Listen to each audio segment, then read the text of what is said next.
हे welcome back everybody, आप सभी का स्वागत है। आज के इस वीडियो में मैं आपसे यूपी पीजीटी 2021 के प्रश्न पत्र क्वेश्चन नंबर 71 से लेकर 100 तक क्वेश्चंस को डिस्कस करने वाला हूं। तो आज एक साथ 30 क्वेश्चन अभी यहां पर आप देखने वाले हैं, इनको देखिए और समझिए। इसके पहले भी मैं जो भी इस पेपर से क्वेश्चन सॉल्व किया हूं, मैंने उन सभी का प्लेलिस्ट बनाया है, तो आप एक साथ भी देख सकते हैं और अपनी लर्निंग को इनक्रीज कर सकते हैं।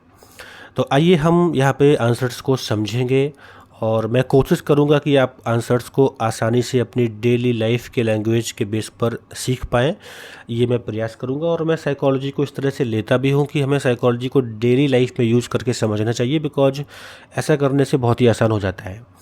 सो हम शुरू करते हैं और देखते हैं जो फर्स्ट क्वेश्चन यहाँ पर है, फर्स्ट का मतलब 71 question, which view of memory is similar to office filing system. कौन सा ऐसा मेमोरी का व्यू है जो कि ऑफिस में जो फाइल हम सेटअप करते हैं उसके समान है। यहाँ पर लिखा है स्मृति का कौन सा सिद्धांत कार्यालय फाइल पद्धति के समान है। तो आपके सामने यहाँ पर लिखा है cognitive view of memory, behaviouristic view of memory, neurological view of memory, social view of memory. तो इसका जो करेक्ट आंसर है that is the option A, cognitive view of memory. ऐसा क्यों है ये समझिए। जैसे आपने देखा होगा ना कि जो ऑफिस होता है वहाँ पर जो फाइल्स होती हैं, फाइल्स को रखने का एक तरीका होता है कि यह फाइल्स को कैसे रखते हैं। मतलब कि आपके पास एक न्यू अलमीरा थी तो आपने नीचे से ऊपर से फाइल रखना शुरू किया या नीचे से रखना शुरू किया, तो जो लेटेस्ट होती है वो आपके सामने होती हैं, है ना। तो ऐसे ध्यान रखना है कि हम कॉग्निटिव व्यू ऑफ मेमोरी की जब बात करते हैं तो इसमें का मतलब ये होता है कि हम जब भी चीज़ों को सीखते समझते हैं तो पास्ट एक्सपीरियंस को ऐड करते हैं, हम न्यू इन्फॉर्मेशन को इंक्लूड करते हैं और इस तरह से अपनी मेमोरी को एक नया स्ट्रक्चर देते चले जाते हैं।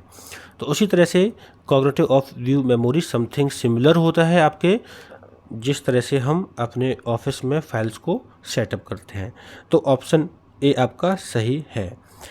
इसके बाद हम पढ़ेंगे आगे क्वेश्चन नंबर 72 पर। यहाँ पर लिखा है schema of a theory implies that. सिद्धांत का खाका संकेत करता है। किसी थ्योरी का जो स्कीमा होता है वो क्या इम्प्लाई करता है ये बताना है। Hypothesis is a specification of theorem.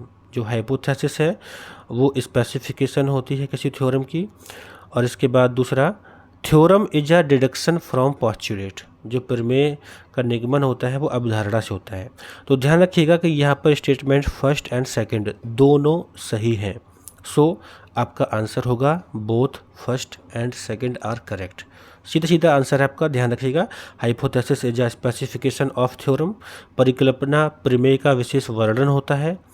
और जो थ्योरम है, theorem is deduction from postulate, यानी प्रमेय का निगमन अभिधारणा से होता है। तो बहुत अच्छा सा ये सीधा सीधा पॉइंट है, आपने पढ़ा होगा तो आपको याद होगा।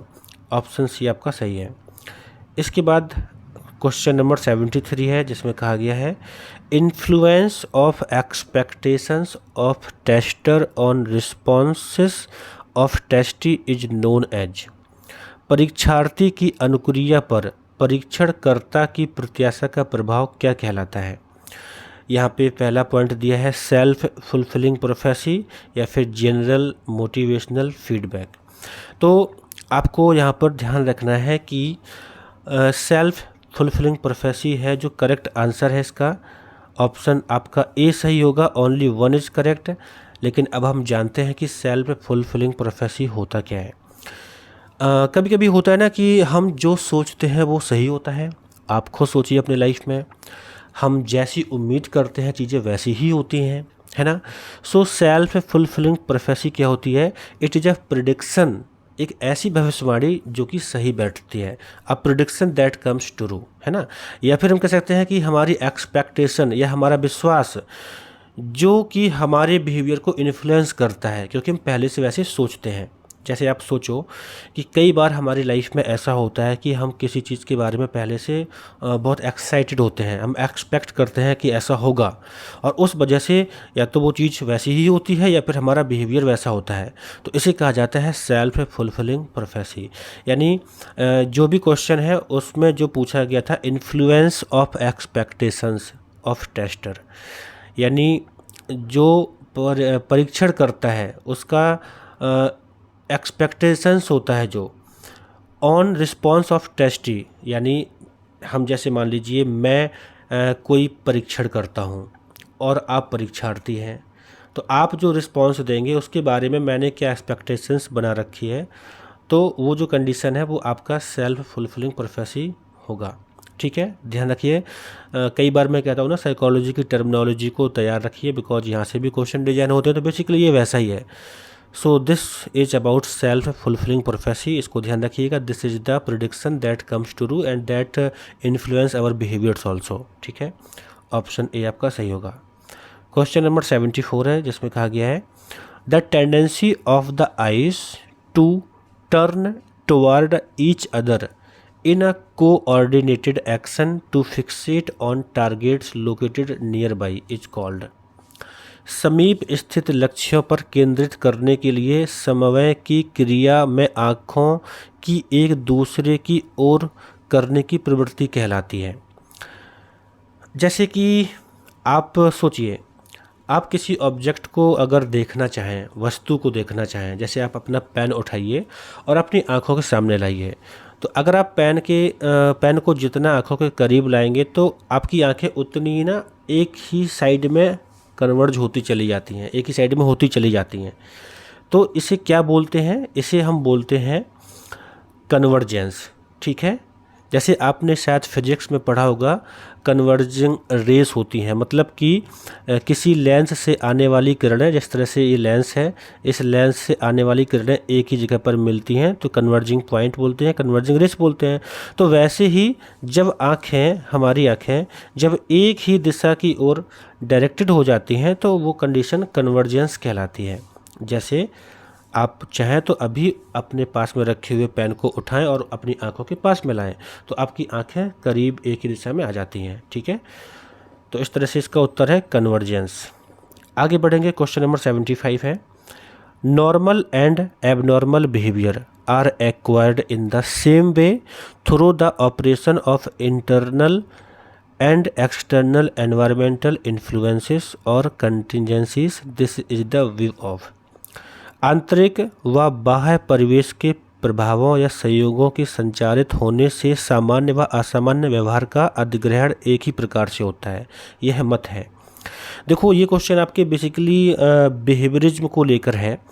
आप एक बात सोचिए, जैसे हम अपने बारे में बात करें, अपने बारे में जब मैं बात करूं, मैं खुद के बारे में बात करूं, तो मैंने कुछ अगर अच्छा सीखा है तो वो भी अपने एनवायरनमेंट से सीखा है। ठीक है ना, मैंने अगर कुछ अच्छी हैबिट सीखी है तो एनवायरनमेंट से सीखी हैं, या अगर मैंने कुछ बुरी हैबिट सीखी है तो वो भी एनवायरनमेंट से सीखी हैं।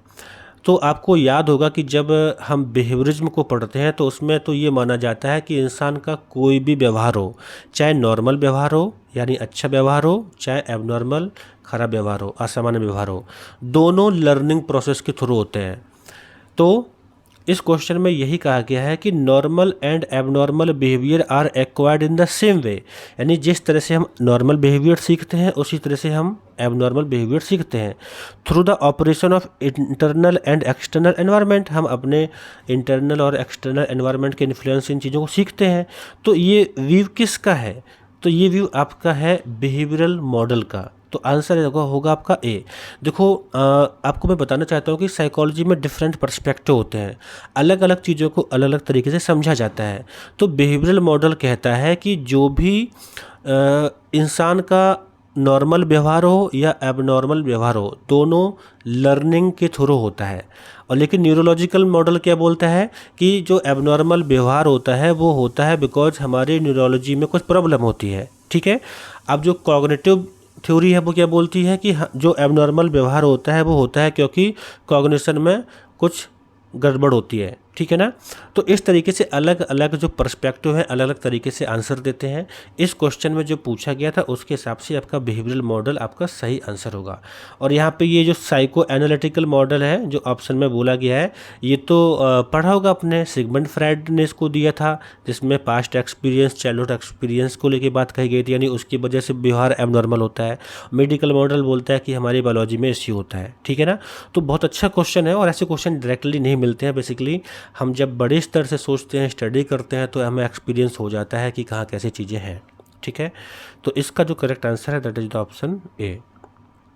Question number 76, permeable of mental health care act 2017 के जो उद्देश्य का है मानसिक स्वास्थ्य अधिनियम के बारे में, वो क्या है?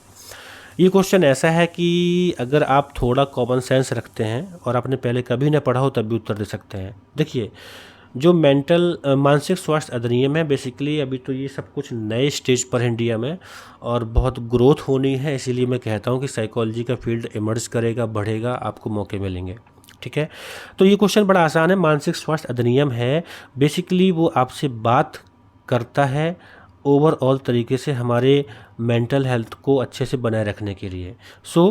इसका जो आंसर है that is the option B, preamble of mental health care act 2017 promises to provide mental health care services for mental ill persons. ठीक है, ये आसान सा क्वेश्चन है।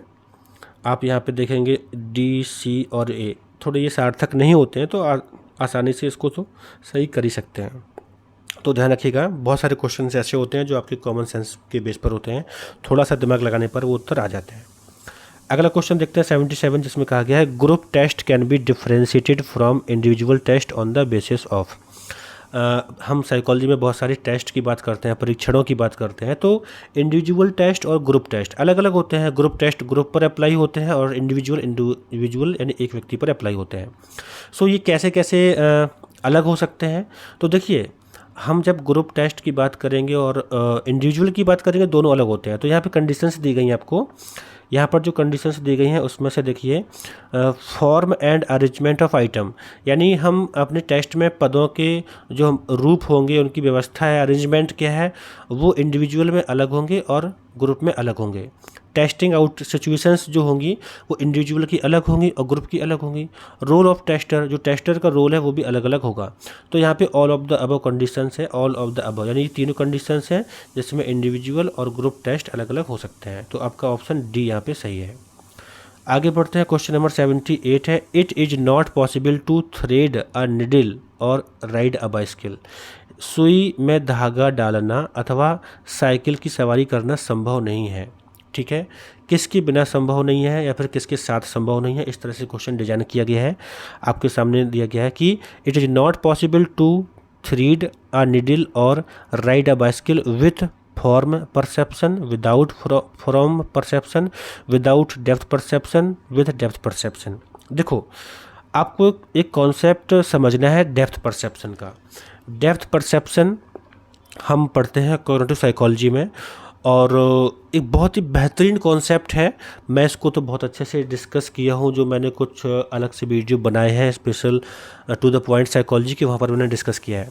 आपको ध्यान रखना है कि डेप्थ परसेप्शन ऐसा कॉन्सेप्ट होता है जो कि हमें सड़क पार करने में, सड़क पर वाहन चलाने में, चीज़ों की डिस्टेंस को मेजर करने में कि कोई कुछ चीज़ कितनी दूर हो सकती है, इन सब चीज़ों में डेप्थ परसेप्शन हमारी हेल्प करता है। बेसिकली डेप्थ परसेप्शन हमें हेल्प करता है चीज़ों के 3 डायमेंशंस के लेवल पर देखने के लिए। आप सोचिए कि आप सड़क पर खड़े होते हैं और दूर से वाहन आता है, तो आप एक अनुमान लगा लेते हैं कि अभी तो मतलब इतनी दूर है, इतने पर मैं सड़क क्रॉस कर जाऊँगा, है ना। आप अनुमान लगा लेते हैं कि सड़क पर सामने मैं जा रहा हूँ, अगर गड्ढा आता है तो कब ब्रेक लगाने हैं, ठीक है ना। आप सुई में धागा डालते हैं तो यहाँ भी डेप्थ परसेप्शन का यूज होता है। यहाँ पर इस क्वेश्चन में कहा गया है it is not possible to thread a needle और राइड अ बाइसिकल, यानी डेप्थ परसेप्शन के बिना संभव नहीं होगा कि आप सुई में धागा डाल पाएँ या फिर साइकिल की सवारी भी कर पाएँ, ये संभव नहीं होगा। मैं आपको एक बात बता देना चाहता हूँ कि जब अमेरिका जैसे कंट्री में मैंने जो पढ़ा है, जब वहाँ पे कोई पर्सन जो अपना DL ड्राइविंग लाइसेंस बनवाना चाहता है, तो वहाँ पे अगर किसी पर्सन की जो एक आँख ख़राब होगी ना, तो वहाँ पे उसका DL नहीं बनता है, क्योंकि बेसिकली वहाँ पे साइकोलॉजी के इस कॉन्सेप्ट का बड़ा अच्छे से यूज होता है कि जो भाई दोनों आँखें होती हैं, दोनों आँखें ज़्यादा अच्छे से डेप्थ परसेप्शन को क्रिएट कर पाती हैं और एक आँख नहीं कर पाती है।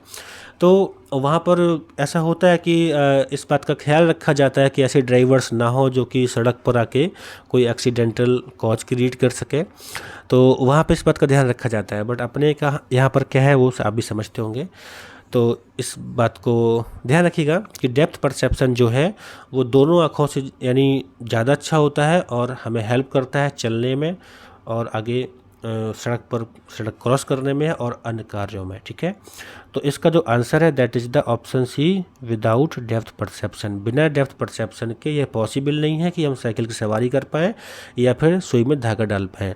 अब देखिए इस क्वेश्चन को ना अलग तरीके से भी डिजाइन किया जा सकता है, कुछ और कंडीशन रख देंगे, यहाँ पे कार की बात कर देंगे, ट्रक की बात कर देंगे, है ना, या कुछ और भी, तो चीज़ें तो बनाई जाती हैं, बट आपको कॉन्सेप्ट क्लियर करना है।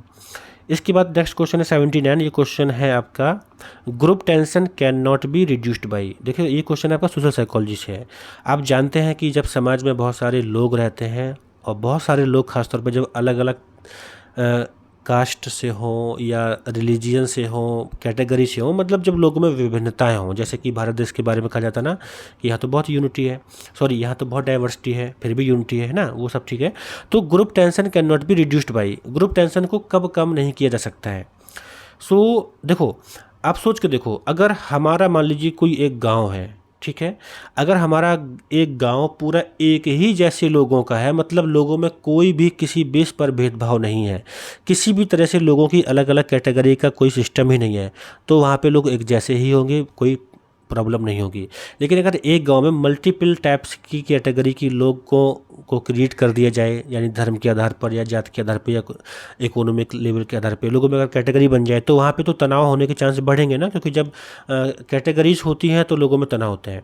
तो यहाँ पे पूछा है कि group tension can not be reduced by, तो ध्यान रखना है कि कैटेगरी ड्राइविंग प्रोसेसिंग, यानी कैटेगरी को हम क्रिएट करके ग्रुप टेंशन तो कम कर ही नहीं सकते ना। So attribute, affirmative action programs, accuracy of impression information, इन तीनों चीज़ों से तो ग्रुप टेंशन को कम किया जा सकता है, लेकिन कैटेगरी ड्राइविंग प्रोसेसिंग से ग्रुप टेंशन को कम, समूह तनाव को कम नहीं किया जा सकता है। तो इसका जो ऑप्शन है, इसमें जो पूछा था group tension can not be reduced by, तो ऑप्शन ए होगा, बिकॉज कैटेगरी ड्राइविंग प्रोसेसिंग के माध्यम से समूह तनाव को कम नहीं किया जा सकता है।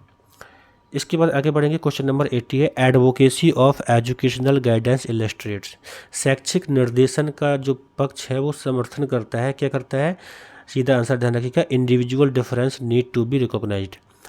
जो शैक्षिक निर्देशन का पक्ष समर्थन दर्शाता है वो ये दर्शाता है कि व्यक्तिगत भेदों को पहचानना आवश्यक है। बेसिकली हम क्लास में कई सारे बच्चों से डील करते हैं, तो हमें इस बात की क्लियरिटी होनी चाहिए कि किस बच्चों में किस तरह से एक यूनिक अंतर है। जब पर्सनैलिटी की बात करते हैं तो सभी व्यक्तिगत तरीके से अलग होते हैं, सभी की अपनी अपनी व्यक्तित्वता होती है, अपनी अपनी पर्सनैलिटी होती है। So advocacy of educational guidance illustrates individual differences need to be recognised. अलग अलग व्यक्तिगत भेद क्या है को पहचाना जाना चाहिए और उसके बेस पर हमें लोगों को एजुकेशन तरीके से गाइड करना चाहिए। तो ऑप्शन ए सही है। अगला क्वेश्चन है 81, why parallel lines appear to converge in the distance. ठीक है, अच्छा क्वेश्चन है, आसान क्वेश्चन है, आपके कॉग्निटिव साइकोलॉजी से ये क्वेश्चन है। समानांतर रेखाएं दूरी पर अभिसरित होती हुई क्यों दिखाई देती हैं? सो this is the linear perspective. अगर आप देखें, अगर आप यहाँ पे खड़े हैं इस जगह पे और ट्रेन का जो दो पटरी होती हैं, दो ट्रैक होता है, अगर वो सामने से जाता है तो दूर आपको ना कहीं मिलती हुई नज़र आता है। So this is the linear perspective concept, तो ध्यान रखिएगा। इंटरपोजिशन, एटमॉस्फेरिक पर्सपेक्टिव, टेक्सचर, ये भी कॉन्सेप्ट्स होते हैं आपके कॉग्निटिव साइकोलॉजी के, लेकिन इस क्वेश्चन में जो पूछा है that is the linear perspective, याद रखिएगा। इसके बाद आगे बढ़ते हैं, अगला क्वेश्चन है question number 82, according to Beck depressed people always see negative consequence. Beck के अनुसार विषाद ग्रसित व्यक्ति हमेशा निषेधात्मक परिणाम देखते हैं, यह कथन निरूपित करता है। यानी आपने एरोन बैक का नाम सुना होगा, जिन्होंने CBT कॉग्निटिव बिहेवियर थेरेपी को दिया था। उन्होंने कहा कि भाई जो डिप्रेस्ड पीपल होते हैं वो हमेशा नेगेटिव ही परिणाम देखते हैं। तो ये स्टेटमेंट क्या दर्शाता है? Selective abstraction, global attribution, maximisation and minimisation या पोलराइजेशन? तो ये आपका आंसर चयनात्मक सार है, सिलेक्टिव एब्स्ट्रैक्शन। इसका मतलब ये है कि हम कंक्लूड करते हैं चीज़ों को जस्ट किसी एक एलिमेंट के बेस पे, किसी सिचुएशंस में कई एलिमेंट्स होंगे, उसमें से एक के बेस पे हम जब ये कोई बात कह दें, 100 में से एक ने कुछ कर दिया तो हमने ऐसे बोल दिया, तो वो होता है सिलेक्टिव एब्स्ट्रैक्शन। तो यहाँ पे ध्यान रखिएगा कि ये जो आंसर है इसमें ये जो क्वेश्चन है, according to Beck depressed people always see negative consequences, this statement demonstrate क्या, सिलेक्टिव एब्स्ट्रैक्शन। ठीक है, ये ग्लोबल एट्रीब्यूशन, मैक्सिमाइजेशन, पोलराइजेशन अलग चीज़ें हैं। आगे बढ़ते हैं, क्वेश्चन नंबर 83 देखते हैं। वेस्कुलर इंटेलिजेंस टेस्ट इज बहुत सीधा क्वेश्चन है। वेस्कुलर बुद्धि परीक्षण जो है ये आपका verbal and non verbal test होता है। तो सीधा सा आंसर ध्यान रखिएगा, Wechsler intelligence test is verbal and non verbal test. Option C इसमें यहाँ पर सही होगा। एक मिनट, हाँ ऑप्शन सी यहाँ पे सही है। क्वेश्चन नंबर 84 है, जिसमें कहा गया है basis of quantification of behaviour in observational studies. निरीक्षणात्मक अध्ययनों में व्यवहार के परिणामीकरण का आधार है।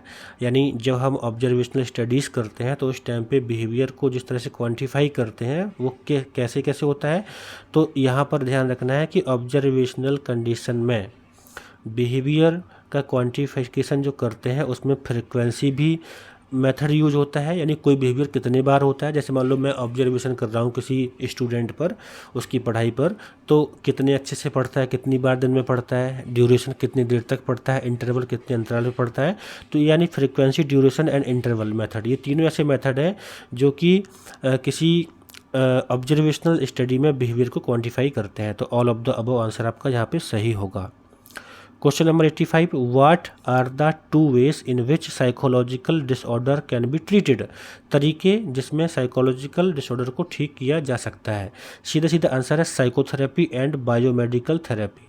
साइकोथेरेपी और बायोमेडिकल थेरेपी से जो साइकोलॉजिकल डिसऑर्डर्स हैं उनको ठीक किया जा सकता है। आगे बढ़ते हैं, क्वेश्चन नंबर 86 है, who propounded the classification of individuals into personality type on the basis of body build. यानी बॉडी की जो बनावट होती है, शारीरिक बनावट होती है, उसके आधार पर व्यक्तित्व के प्रकार का वर्गीकरण सेल्डन ने किया था। टू द पॉइंट आंसर है, सीधा सीधा ध्यान रखिएगा। और जुंग, टेलर, बंडूरा की कंडीशन क्या है, इनकी थ्योरी क्या है, आपको पता होगा, अलग अलग चीज़ें हैं। Systematic desensitisation is used for treatment of people with irrational fears. Systematic desensitisation एक प्रोसेस होती है जिसमें हम फोबियाज को दूर करने के लिए इसका यूज करते हैं। तो इसमें पूछा है कि systematic desensitisation is used for treatment of people with irrational fears. This statement demonstrate, यह स्टेटमेंट क्या दर्शाता है। तो इसका आंसर है डिसअपीयरेंस ऑफ कंडीशनड रिस्पॉन्स। देखो, अभी मैंने आपसे शुरू में कहा था ना कि जो लर्निंग होती है वो एबनॉर्मल और नॉर्मल दोनों तरीके की हो सकती है। तो अगर किसी पर्सन को मान लीजिए किसी से डर लगता है, किसी सांप से डर लगता है, किसी को किसी जानवर से डर लगता है, तो सिस्टमेटिक प्रोसेस के माध्यम से, सिस्टमेटिक डिसेंसिटाइजेशन प्रोसेस के माध्यम से हम इस तरह से बार बार चीज़ों को रिपीट करते हैं कि उसका जो कंडीशन रिस्पॉन्स होता है वो ख़त्म हो जाता है, डिसअपीयर हो जाता है और इंसान ठीक हो जाता है। मान लीजिए कि मुझे ना जैसे स्नेक से डर लगता है, तो फिर मुझे उस डर को कम करने के लिए कभी मैंने फ़ोटो देखना शुरू किया, है ना। मुझे पता है कि फ़ोटो में तो सांप बाहर निकल के आ नहीं जाएगा, तो उसको देखना शुरू किया। फिर मैंने दूर से वीडियो देखा सांप का, फिर कुछ और देखा ना। तो इस तरीके से क्या होता है, कंडीशन ऐसी आती है कि इस तरह के फियर कम हो जाते हैं। तो ये सिस्टमेटिक डिसेंसिटाइजेशन में होता है। सो बेसिकली इसमें हम डिसअपीयर करते हैं कंडीशनड रिस्पॉन्स को। तो ऑप्शन बी आपका सही है। क्वेश्चन नंबर 88 है, transformation of sensory input into a form that can be processed by memory system is known as. सीधी सी बात है, हम अपनी मेमोरी में चीज़ों को जब लाते हैं तो ऐसे ही कोई चीज़ सीधी सेटअप नहीं हो जाती है। हमारे सामने स्टिमुलस होता है, इन्फॉर्मेशन होती है, हम चीज़ों को इनकोड करते हैं। जब चीज़ों को इनकोड करते हैं सेंसरी ऑर्गन के माध्यम से, उसी की बात तो वो आगे बढ़ती हैं, तभी तो उनको हम याद कर पाते हैं ना। So transformation of sensory input into a form that can be processed by memory system is known as, हम क्या बोलते हैं, उसे हम बोलते हैं इनकोडिंग। ठीक है, इनकोडिंग इज अ प्रोसेस जिसमें हम सेंस ऑर्गन्स का यूज करते हैं और इन्फॉर्मेशन को लेते हैं, बाद में उसको प्रोसेस करते हैं, बाद में वो मेमोरी में जाती है। सीधा सीधा आंसर है बी। अगला क्वेश्चन है read two conditions given below. दो कंडीशन दी गई है। Antecedent conditions are presented in first part of hypothesis. ठीक है, परिकल्पना के प्रथम भाग में पूर्ववर्ती दशाओं को प्रस्तुत किया जाता है। Consequent conditions are presented in second part of hypothesis, और जो परिकल्पना के द्वितीय भाग में अनुवर्ती की दशाओं का प्रस्तुत किया जाता है। तो यहाँ पे ध्यान रखिएगा, ये दोनों कंडीशन अपने आप में सही है। ऑप्शन सी सही होगा, first and second are correct है, दोनों सेंटेंस करेक्ट हैं। आगे बढ़ते हैं, क्वेश्चन नंबर 90 है the lasting behaviours thoughts and emotions that specify how do we react and adapt to other people and situations make up our. मतलब यहाँ पे लिखा है कि ऐसे दीर्घकालिक व्यवहार, विचार और संवेग जो यह बताते हैं कि हम दूसरे व्यक्ति के साथ कैसे प्रतिक्रिया करते हैं और कैसे अनुकूलन करते हैं, यह निम्नलिखित गुण के बारे में बताता है।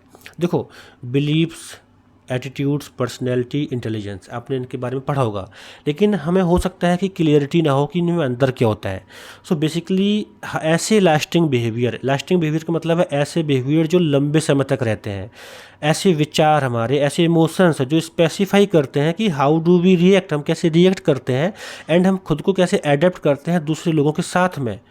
तो ये क्या होता है, this is the attitude, this is the attitude.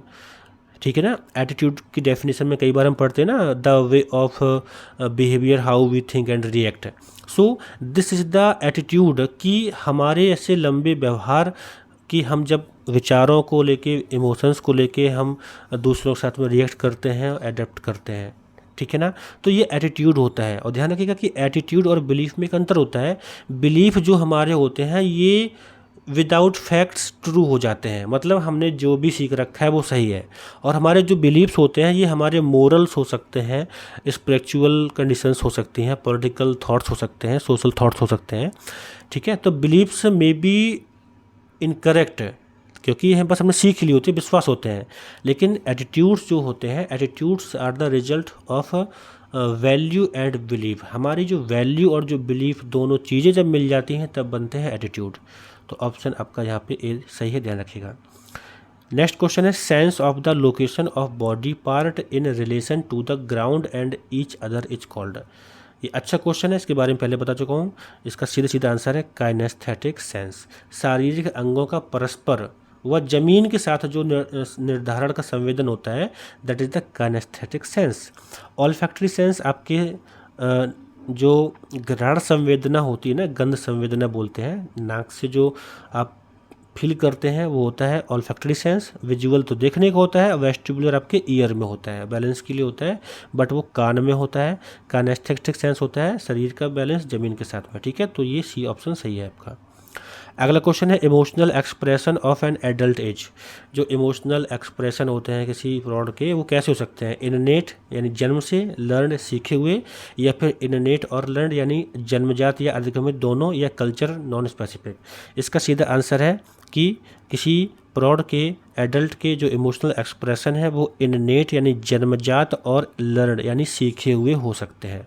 Option C सही है। क्वेश्चन नंबर 93 है greater detail about background and experiences of job applications are sought in. ये ऑर्गेनाइजेशनल साइकोलॉजी से बनाया हुआ क्वेश्चन है। कार्य के आवेदकों की पृष्ठभूमि और अनुभवों के बारे में अधिक विस्तृत जानकारी कहाँ से ली जाती है? ये ली जाती है उनके बायोग्राफिकल इन्वेंटरीज से। ठीक है, तो सीधा सीधा सा आंसर है बायोग्राफिकल इन्वेंटरीज में हम जानते हैं उनके डिटेल के बारे में, उनके बैकग्राउंड के बारे में, जॉब एक्सपीरियंस के बारे में, जो भी चीज़ें हैं। ठीक है, ऑप्शन सही है। अगला क्वेश्चन है the number of cycles of frequency sound wave पर सेकेंड डिटरमाइंस। देखो, ये क्वेश्चन तो बेसिकली हम लोग 7th 8th क्लास में फिजिक्स में पढ़ते हैं, साइंस में पढ़ते हैं, और आज यहाँ पर साइकोलॉजी में है। तो ऐसा तो नहीं होता ना कि हम कोई चीज़ जो पहले कक्षा 8 में पढ़ी हो यहाँ पर काम ना, ऐसा कुछ नहीं है। चीज़ें बेसिकली एजुकेशन को रिलेटेड है, कुछ कहीं कुछ से जुड़ा होता है। तो ये साइकोलॉजी में है क्योंकि हम साइकोलॉजी में साउंड के बारे में पढ़ते हैं, तो वहाँ पर हमें इसको समझना चाहिए। तो समझते हैं कि फ्रीक्वेंसी क्या होती है। तो देखिए, जैसे मान लीजिए कि यहाँ से कोई वाइब्रेशन होता है, तो ये जो इस तरह से ये रेस जाती है, तो ये जो पूरा एक साइकिल है ये होता है फ्रीक्वेंसी। ठीक है, तो यहाँ पे लिखा the number of cycles of और फ्रीक्वेंसी। ये जो नंबर ऑफ साइकिल्स होते हैं ना, इसी को कहते हैं फ्रीक्वेंसी। अब फ्रीक्वेंसी ऑफ साउंड वेव पर सेकेंड डिटरमाइंस, यानी किसी साउंड का जो फ्रिक्वेंसी है पर सेकंड वो क्या डिटरमाइन करता है। तो ध्यान रखिएगा कि फ्रिक्वेंसी जितनी ज़्यादा होती है तो पिच उतना ही ज़्यादा होता है। पिच यानी जैसे आप जानते हैं कि जो मच्छर होता है, मच्छर का फ्रिक्वेंसी, मच्छर के आवाज़ करने की फ्रिक्वेंसी इतनी ज़्यादा होती है कि उसकी पिच बहुत ज़्यादा हाई हो जाती है। और बताना चाहता हूँ कि जो मच्छर होता है ना, मच्छर का जो फ्रिक्वेंसी है वो शेर के दहाड़ने से भी ज़्यादा होती है। तो मच्छर की फ्रिक्वेंसी ज़्यादा होती है शेर की आवाज़ से। ठीक है, तो ये समझ जाइएगा, द नंबर ऑफ साइकिल्स और फ्रिक्वेंसी ऑफ साउंड वेव पर सेकेंड डिटरमाइन पिच। ठीक है, ये ध्यान रखिएगा। आपका ऑप्शन यहाँ पर ए सही है। इसके बाद अगला question 95, verbal behaviour that is reinforced when someone else verbal response is repeated verberation is called. जब किसी व्यक्ति की मौखिक प्रतिक्रिया शब्दशः दोहराई जाती है तो वाचिक व्यवहार पुनर्बलित होता है, उसे क्या कहते हैं। ये होता है आपका इकोइक बिहेवियर। सीधा सीधा आंसर है। आपको याद होगा, अगर आप छोटे जब बचपन में थे क्लास में, हमारे यहाँ तो हमारे गांव में ना बच्चनी बोलते थे। बच्चनी मतलब एक बच्चा खड़ा हो जाता था, वो पहाड़ा पढ़ता था, फिर सारे बच्चे रिपीट करते थे। ठीक है ना, तो that is the echoic behaviour. ठीक है, एक बोलता है तो दूसरा सुनता है, रिपीट करता है, that is the echoic behaviour. ठीक है, और ऑपरेंट बिहेवियर क्या होता है, ये अलग कंडीशन है जो कि हम ऑपरेंट कंडीशन में पढ़ते हैं। यानी हम कोई कार्य करते हैं जब हमको पता होता है कि क्या होने वाला है, तो होता है ऑपरेंट बिहेवियर। रीइंफोर्स बिहेवियर भी होता है, किसी चीज़ को रीइंफोर्स किया जाता है। और ऑटोक्लिटिक बिहेवियर एक ऐसा बिहेवियर होता है जो अन्य व्यवहार के कार्यों को संशोधित करता है। अगर मैं कहता हूँ कि मुझे लगता है कि बारिश हो रही है, तो बारिश हो रही है, ये मेरे पहले सेंटेंस मुझे लगता है, इसमें इसका आधार है, मतलब मुझे लगता है बारिश हो रही है, तो बारिश होने की जो संभावना है वो मेरे लगने पर है। ठीक है, मुझे क्या लगता है, तो ये एक ऑटोक्लिटिक बिहेवियर अलग बिहेवियर होता है। तो इस क्वेश्चन में जो पूछा उसके हिसाब से आपका ऑप्शन बी सही है। अगला क्वेश्चन है 96, Ramesh was cot thrice for exceeding speed limit while driving. Ramesh को पकड़ा गया 3 बार जब वो गाड़ी ना ओवर स्पीड में चला रहा था। Among the 2 choices given by court, he choice to attend the driving classes instead of losing driving licence. तो जब वो पकड़ा गया तो कोर्ट ने मतलब कहा कि भाई या तो गाड़ी चलाना बंद कर दीजिए आप, मतलब आपको आपका डीएल कैंसिल हो जाएगा, या फिर लिमिट में चलाएंगे आप, है ना। तो उसने क्या सिलेक्ट किया, उसने कहा भैया ठीक है, मुझे डीएल बना रहने दो, डीएल मेरा लॉस मत करो और मैं आराम से गाड़ी चलाऊंगा। तो ये क्या है, this is the negative reinforcement. ध्यान रखो थोड़ा सा, ये जो टॉपिक है ना, ये बहुत ही इम्पॉर्टेंट भी है और थोड़ा समझने वाला भी है। इसके लिए मैंने पर्टिकुलर वीडियो बनाया है, कॉन्सेप्चुअल साइकोलॉजी की जो प्लेलिस्ट है वहाँ पर जाइए। मैंने चारों को बहुत अच्छे से समझाया है, अभी यहाँ पे एक्सप्लेन नहीं करना चाहूँगा, टाइम टेकिंग होता है ये। बट नेगेटिव रिइंफोर्समेंट में क्या होता है कि हमारी ऐसी चीज़ को छीन लेने की कोशिश की जाती है जो हमें प्यारी होती है, और वो होता है नेगेटिव रिइंफोर्समेंट। ठीक है, यानी मुझे ड्राइविंग करना अच्छा लगता है, लेकिन मैं ओवर स्पीड में अगर गाड़ी चलाता हूँ तो मुझे बोला गया कि भाई अगर तुम नहीं मतलब सुधरोगे तो तुम्हारा डीएल ही छीन लेंगे हम। तो इस वजह से क्या होगा कि मैं गाड़ी को हिसाब से चलाऊंगा। तो ये नेगेटिव रिइंफोर्समेंट है, तो इसका आंसर आपका सी है। ध्यान रखिएगा, अच्छे से जानना है तो एक बार ज़रूर आप कॉन्सेप्चुअल साइकोलॉजी की वीडियो में जाएँ, प्लेलिस्ट में, वहाँ पर आपको मिलेगा ये। इसके बाद अगला क्वेश्चन देखते हैं 97, strong belief in casteism result in. जातिवाद में सशक्त विश्वास का परिणाम है। अगर जातिवाद को बढ़ावा दिया जाएगा तो क्या होगा। ठीक है, division of social word into us and then. अगर हम जातिवाद को में ज़्यादा विश्वास करेंगे तो सीधी बात है कि संसार बटा रहेगा हम और उनमें, मतलब हम हैं वो और वो है ना। और आइडेंटिटी फ्यूजन बायस, यानी जो पक्षपात होगा लोगों में पहचान के रूप पे, है ना, वो ये हम ऐसे। Willingness to engage in extreme actions to protect own caste, अपनी कास्ट को बचाने के लिए लोग ज़्यादा से ज़्यादा कुछ भी कार्य करने के लिए संलिप्त होंगे। और आजकल देख भी रहे हैं क्या चल रहा है सोसाइटी में, है ना। तो बेसिकली आप समझ सकते हैं स्ट्रॉन्ग बिलीफ इन कास्टिज्म, अगर ज़्यादा बढ़ावा मिलेगा जातिवाद में तो ये सारी तीनों चीज़ें होंगी यहाँ पर। तो ऑप्शन आपका यहाँ पे ऑल ऑफ द अबव सही है। The correct sequence of different stages of psychosexual development, ये अच्छा क्वेश्चन है, फ्राइड की थ्योरी से क्वेश्चन है, कई बार समझा चुका हूँ। फ्राइड ने जो साइकोसेक्सुअल डेवलपमेंट स्टेज दी थी उसको लेके क्वेश्चन है। इसका करेक्ट आंसर है ओ ए पा ल ग। ठीक है, क्या होता है ये बताता हूँ। क्वेश्चन नंबर ये 98 है, इसका ऑप्शन है D, oral, anal, phallic, latency, genital. Basically psychosexual जो डेवलपमेंट होती है इसके स्टेज को ध्यान रखने के लिए मैंने एक ट्रिक बनाई थी। मैं बोलता हूँ ओ ए पी एल जी, है ना। जैसे हम कई बार सुनते हैं ना, मतलब मूवीज में देखते हैं ओए पागल, ऐसे बोलते हैं ना, तो ध्यान रखना है ओ ए पालग, है ना, पागल। जैसे PGL लिखा है, PGL को मैं बोलूँ पागल, है ना। तो इतना ध्यान रखना है कि ये जो एल होता है वो पहले आता है, जी बाद में आता है। तो ओ ए पालग ये क्या है, oral, anal, phallic, latency, genital. ये स्टेज का एक सर्टेन ऑर्डर है जो कि साइकोसेक्सुअल डेवलपमेंट स्टेज का ऑर्डर है। सिगमंड फ्राइड ने दिया था, इसे ध्यान रखिएगा। अगला क्वेश्चन नंबर 99 है, an analysis of observational learning acknowledge that. निरीक्षणात्मक अधिगम के एक विश्लेषण ने स्वीकार किया है principles of reinforcement influence behaviour, यानी जो पुनर्बलन सिद्धांत होता है वो व्यवहार को प्रभावित करता है। और इसके बाद दूसरा, individuals have the capacity to use their cognitive process through this they can change their behaviour with cognitive reward and punishment. ठीक है, व्यक्तियों में संज्ञानात्मक प्रक्रियाओं के उपयोग की क्षमता होती है, इसके द्वारा संज्ञानात्मक पुरस्कार और दंड के साथ व्यवहार को परिवर्तित कर सकते हैं। तो देखो सीधी बात है, पहला पॉइंट लिखा है कि पुनर्बलन सिद्धांत यानी रीइंफोर्समेंट, जो रीइंफोर्समेंट के प्रिंसिपल्स होते हैं वो व्यवहार को अफेक्ट करते हैं, बिल्कुल करते हैं। ठीक है, हम चीज़ों को रीइंफोर्स करके लोगों के बिहेवियर को मॉडिफाई कर सकते हैं, अफेक्ट कर सकते हैं। वैसे ही अगर लोगों के जो कॉग्निटिव प्रोसेस होते हैं उसके बेस पर भी लोग तो अपने अपने थॉट्स को, अपने अपने कैपेसिटी को डिफाइन करते हैं। तो अगर हम कॉग्निटिव प्रोसेस को समझ जाएं तो उनका यूज़ करके लोगों के साथ में उसके बिहेवियर को भी हम मॉडिफाई कर सकते हैं। तो दोनों बातें सही हैं, इसलिए यहाँ पर आपका ऑप्शन सी सही होगा। First and second both are correct, इस तरह से ध्यान रखिएगा। लास्ट क्वेश्चन आज के लिए, question number 100, which drug in experimental conditions can be evaluated on the basis of, sorry यहाँ पे लिखा था effect of drug, effect of drug in experimental conditions can be evaluated in the basis of. देखो आपको पता होगा ना, जब हम जब BA में ही पढ़ते हैं ना तो उस टाइम पे एक्सपेरिमेंटल सिचुएशंस के बारे में पढ़ते हैं। तो आपने पढ़ा होगा कभी कि 2 ग्रुप बनाए जाते हैं और दोनों ग्रुप में बताया जाता है कि आपको जो मेडिसिन दी जा रही है इस मेडिसिन से आप अगले 1 हफ्ते में बहुत ही स्मार्ट और बहुत ही अच्छा फील करेंगे, एनर्जेटिक फील करेंगे।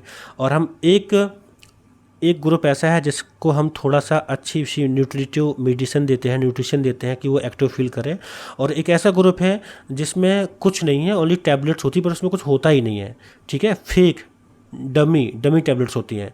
तो लेकिन बाद में जब पूरा एक्सपेरिमेंट हो जाता है तो बाद में क्या पता चलता है, जिनको डमी टैबलेट्स दी गई थी वो भी खुश थे और उनको भी लगा था कि आई एम फीलिंग एनर्जेटिक। तो this is the placebo effect. ठीक है, प्लेसबो इफेक्ट में क्या होता है कि इंसान को झूठा ही मतलब अच्छा फील होता है कि हाँ सब कुछ हो गया है। So effect of drug in experimental conditions can be evaluated on the basis of placebo. तो इसका आंसर है आपका प्लेसबो। ठीक है, तो इस तरह से आज मैं 30 क्वेश्चन आपके साथ शेयर किया। होप, उम्मीद है कि आप समझे होंगे। तो आप सीखें, समझे, आगे बढ़ें, मेरे साथ जुड़े रहें। और मैं आपसे मिलता हूँ अगले वीडियो में, तो वहाँ पर 25 क्वेश्चन डिस्कस करूँगा, आपके सारे क्वेश्चन डिस्कस हो जाएंगे।